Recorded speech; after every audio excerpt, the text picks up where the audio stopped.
right in the middle of a load of things right now on print jobs, but I've just ended up having to modify. It's a Sapphire Pro printer in this case. It's a really good Core XY.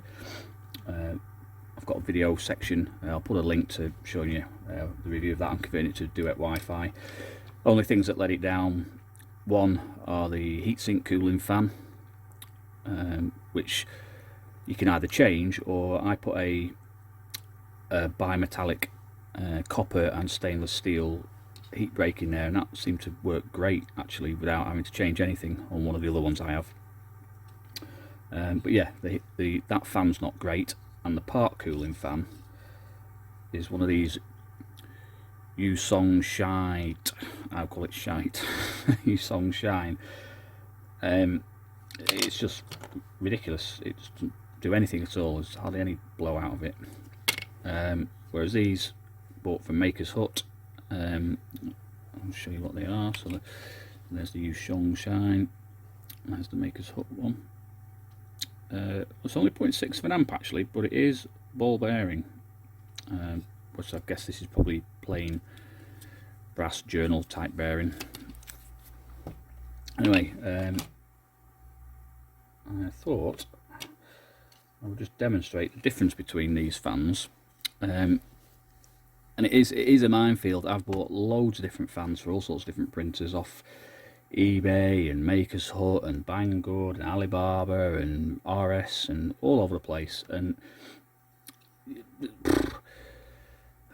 unless you can get an absolute dead-on spec sheet of its cubic flow per minute, or its flow rating, you can never really know what you're going to get. It's a bit like Forrest Gump, really. You know, you could get one that's rated at 0.13 of an amp, 24 volts, and it's amazing. You get another one that's 0.6 and it's almost as good. You get another one at 0.13 again and it's absolutely pants. It's just a real lottery, and obviously it's down to blade design, a little bit of the housing efficiency, and probably a load of other things to do with the electronics and the speed it's running at, and tolerances of the blades, all sorts of things.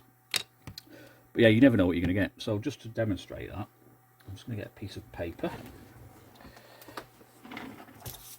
which I've got here, a little strip of paper.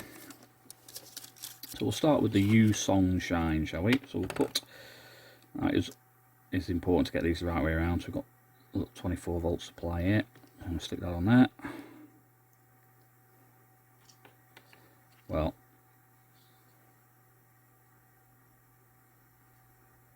you can't even hear that moving, can you? So, ooh, lovely silent fan. But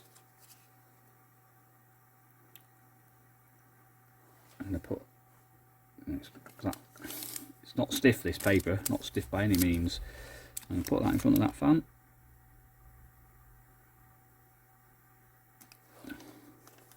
Put it sideways, so I'll give it a massive pivot so it might bend it slightly.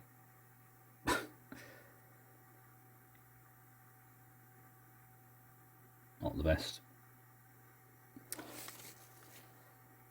Okay, so let's try what I know is a good fan, because I've been printing with it just recently, and I'll show you the difference in the print quality.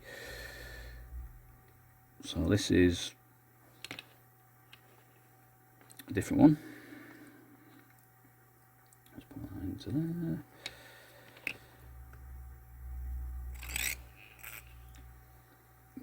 You can probably tell just by the fact it made some noise. Now let's look at this. In fact, I have to hold it steady, it's blowing. Got it.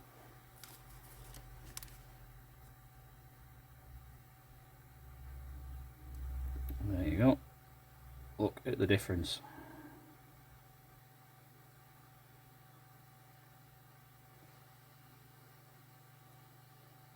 It's bending that up here, so I'll do exactly the same test again, just so it's not the way I was holding the paper or anything. I'll just swap them back. Try not to get my finger in there.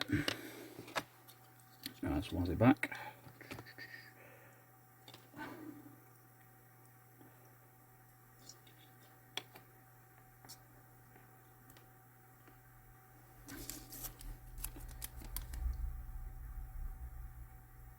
I can put it right next to it. It's not doing a thing. It's absolutely rubbish. So yeah, definitely always worth checking the flow of your part cooling fan. I can't say exactly what's enough for what part you're doing or anything like that, but here is, you know, just basically upgrade it to be as powerful as you can, and then you can always control it via the fan speed in the slicer. But that is just, it's just atrocious, absolutely rubbish. And what does that result in? Well, so here's a couple of parts I've been printing. So this one was with, so it's ABS is this. Doesn't look too bad at the very beginning, which was close to the bed. And then as you get, so it's heat sinking and a bit of the heat out of the plastic into the bed. As you get a bit further away, plus especially there's a little bit of extra time having to move and swap and do a little bit of support here in this little nub as well. But when you get back to just this tube section here, look at all of that. And it just progresses all the way along. So that was with 30% fan speed on this fan, which there's two of on the Sapphire Pro. And then this one was getting a bit better. You can see now, if I can get it to focus. So it's only here where it's a little bit, you know, the layer time. You could slow the print down. I don't think it was printed particularly fast, but maybe 25mm outer wall speed per second. But even, you know, doing however many walls, I think it's 2 or 3, still can't cool it enough, and you end up with this horrible effect, which is horrendous on this one. Yeah, so it's really worth upgrading to a decent fan. I mean, I'm half tempted to create a list and put it somewhere on the web of every single different fan type you can buy, and just, you know, despite what the spec sheets say, you know, especially with some of our Chinese favourite places like Banggood and Alibaba and all of that, you know, what you ask for and what you get, and the spec sheet, what they tell you, you know, who knows. So, you know, it's the proof's in just testing them really. And these Yusong Shine 24 volt are absolutely garbage.